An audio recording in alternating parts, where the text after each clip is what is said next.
નમસ્કાર મિત્રો, આજની રેસીપી છે ચીલી ગાર્લિક ચટણી। તો આ ચટણી મારી ભાણી આયુષી ખત્રીએ રેડી કરી છે। તો ચાલો રેસીપી ફટાફટ જોઈ લઈએ। તો રેસીપી માટે તમારે લેવાના છે આ રીતના મોટા મરચાં, લાલ મરચાં, હા લીલા નહીં, લાલ મરચાં લેવાના છે। ત્યારબાદ તેના ડીટિયા કાઢી નાખવાના છે અને તેને સૌથી પહેલાં તો ધોઈ જ નાખવાના છે। ધોયા પછી જ દરેક વસ્તુનો યુઝ કરવાનો છે।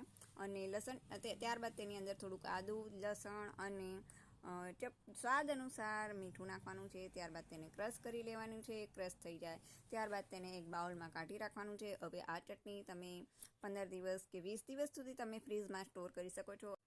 આ ચટણીનો ઉપયોગ તમે સેન્ડવિચમાં, પાણીપુરીનું જે ગાર્લિકવાળું પાણી આવે છે ને એમાં પણ તમે આ એડ કરી શકો છો। ત્યારબાદ તમે શાકમાં પણ થોડુંક નાખી શકો છો, દાળમાં પણ થોડુંક તીખાસ માટે નાખી શકો છો।